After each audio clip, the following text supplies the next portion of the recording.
종의기원이라 해가지고 진화론은 학교에서 다 가르칩니다. 국민학교에서도 가르치고 중학교에서도 가르치고 고등학교 대학 가서도 가르칩니다.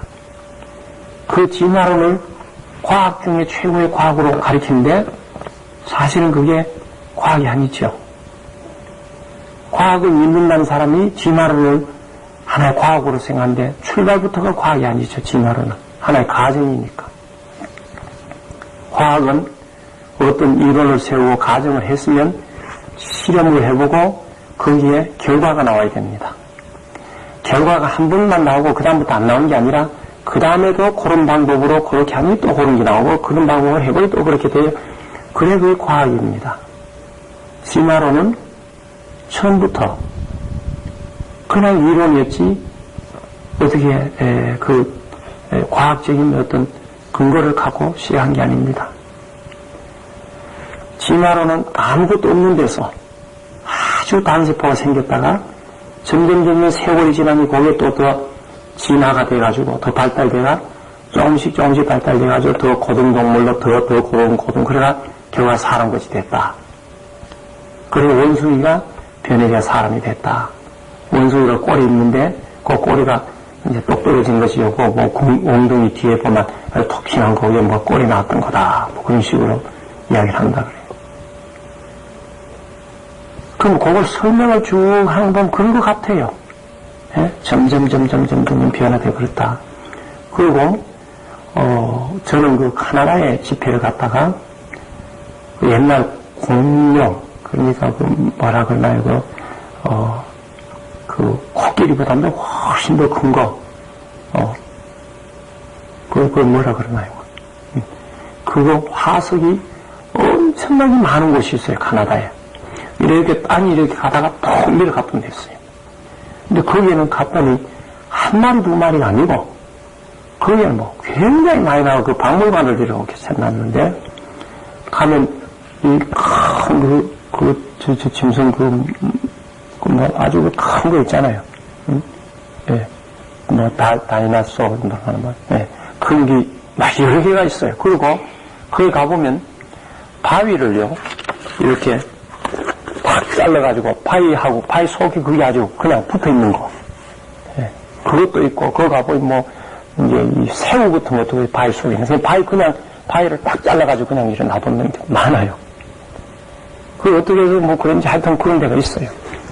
근데 그걸 이제 쭉 다 돌아가지고 이제 구경하고 나오다 보면 벽에 사람의 발달, 처음에는 보면 원숭이처럼 바로 서지도 못하고 이렇게 놓고, 그 다음에 몇 년 지나니 좀 섰고, 몇 년 지나니 조금 더 섰고, 근데도 보면 입이 툭 튀어나왔고, 또 원숭이 끝에다 점점 해도 지금 사람처럼 발달했다 하는 걸 벽에다 쭉 이렇게 내놓은. 그 그림 보면 또 그림 뜨뜻해요. 예. 이론을 보면 그럴듯한 것 같은데, 완전히 그 진화론은 거짓말이라. 그러면, 거기에 화석들이 그만큼 나왔으면, 원숭이하고 사람하고 중간체가 있어야 돼요. 자꾸 변화가 됐다면 중간체가 꼬리가 이만큼 원숭이가 이만큼 잘라진 거든지 뭐가 있어야 될 거 아니에요. 털이 그렇게 많이 났던 것이 털이 좀 적어지고 사람 비슷하게 맹숭맹숭해지면 뭔가 중간적인 화석이 나와야 될 거 아니에요. 미생물에서 고등생물로 변화됐다는 그 변화된 중간 과정이 있어야 될 거 아니에요. 화석이. 지금까지 하나도 없거든요. 찾아봐도. 그러니까 처음부터 개는 개고, 개 중에서 뭐 입이 더 튀어나온 게 있고, 뭉뚱한 게 있고, 개 중에서 좀 큰 게 있고, 적은 게 있었지, 개 중에서 종류가 있었는 것이지, 말이 개가 되거나 개가 말이 된 적은 없었다는 거지, 처음부터. 원숭이는 처음부터 원숭이 돼가지고, 그 중에서 사람 좀 많이 닮은 원숭이도 있고, 전혀 사람과 덜 닮은 원숭이도 있었지, 원숭이하고 사람 중간 과정이 있었냐? 없었다는 거죠. 전혀 화석에 지금 어디를 찾아봐도 한 곳도 못 찾아요.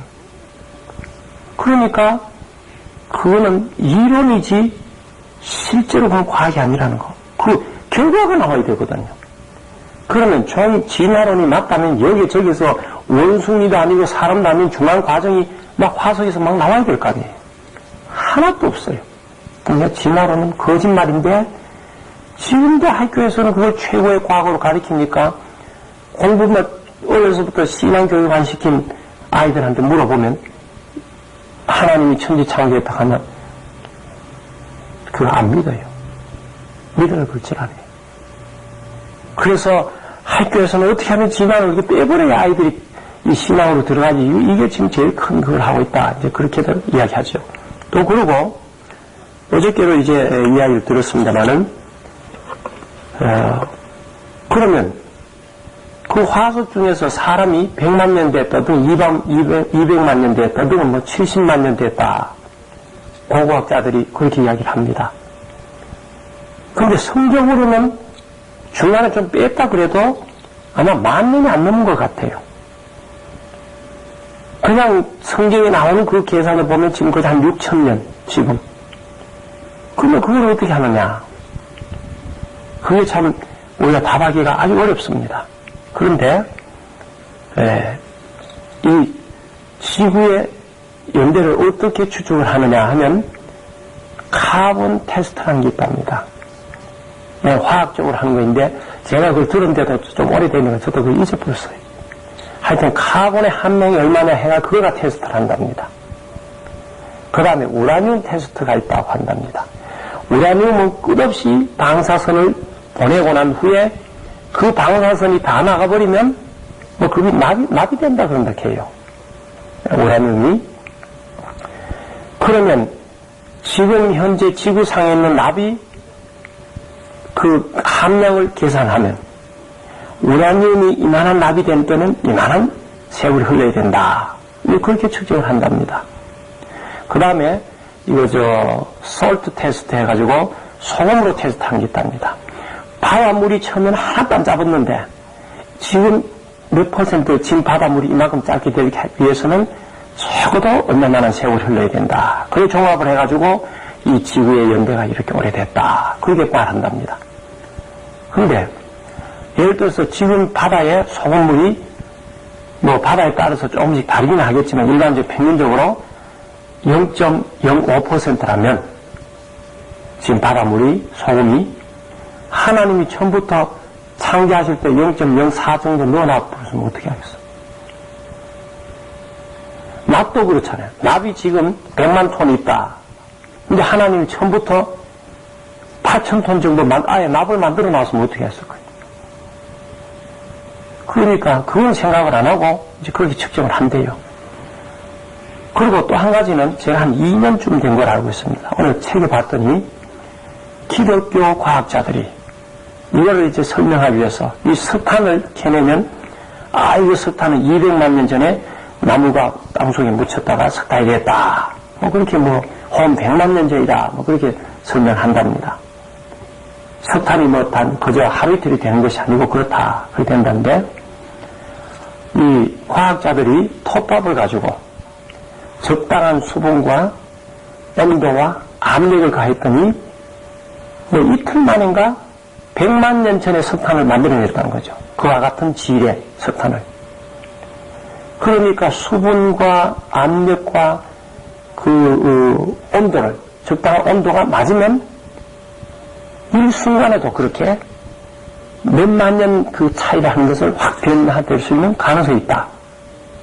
그러니까 이 지구 안에 있는 뜨거운 열기, 화산 터지 뜨거운 열하고 그 다음에 그 위에 막 산하고 흙을 바위하고 흙을 갖다가 누질러 버리니까 압력의 얘가.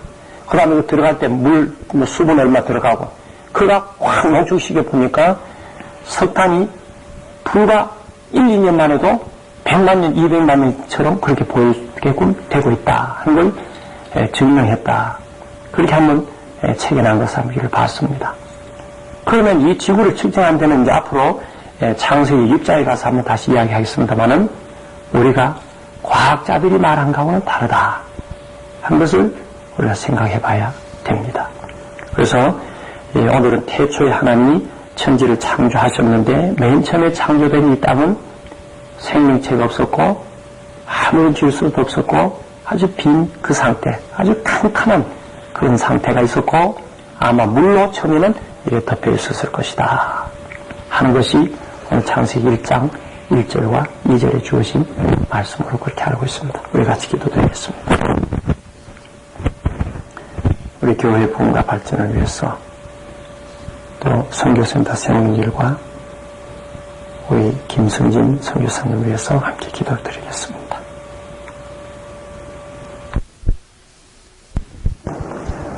오늘은 창세기 1장 3절에서부터 5절까지 창조하신 날 중에 첫째 날에 대해서 말씀을 드리려고 합니다. 하나님이 가라사대 빛이 있으라 하시며 빛이 있었고, 여기에 가라사대 하는 것은 말씀하시는 거지요. 하나님이 말씀하시니 하나님 말씀하시되 빛이 있으라 했더니 빛이 그대로 있었다. 이 가라사대 가는 건 말씀하신 걸 말합니다.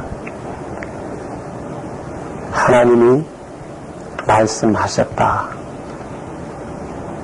지금까지 세상의 어떤 신도 다른 신들이 어느 신이 어떻게 말했다.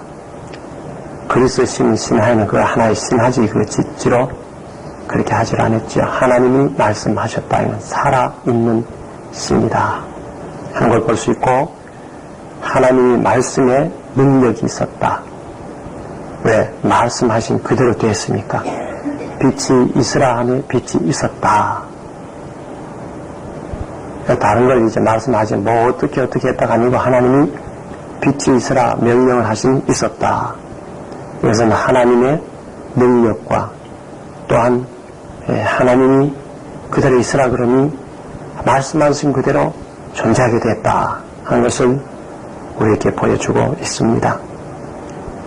그 다음에 4절에는 그 빛이 하나님 보시기에 좋았더라. 하나님이 빛과 어둠을 나누사 그 빛이 하나님 보시기에 좋았더라.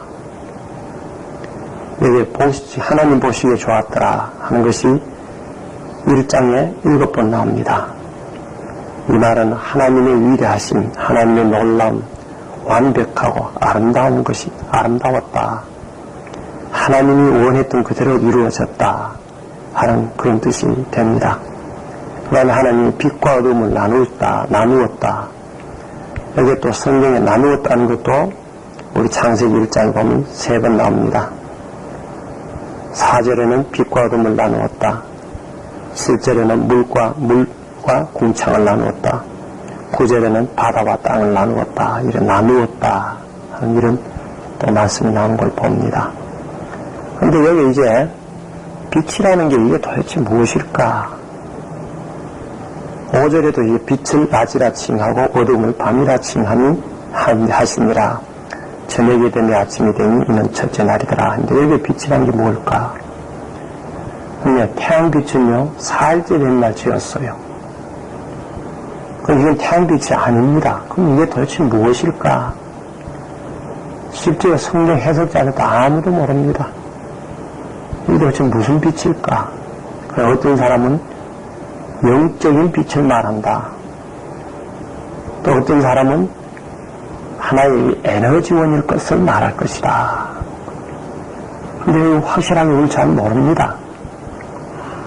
요한계시록에 가보면 21장 22장에 가보면 천국에도 해와 달이 없다 그랬거든요. 그거는 해와 달이 필요가 없다. 주 하나님이 친히 우리의 등이 되시고 빛이 되신다. 하나님의 영광이 비추니 해와 달과 별보다가 더 밝더라. 그런 말씀이 있어요. 그럼 우리는 빛이라 그러면 대표가 태양이잖아요.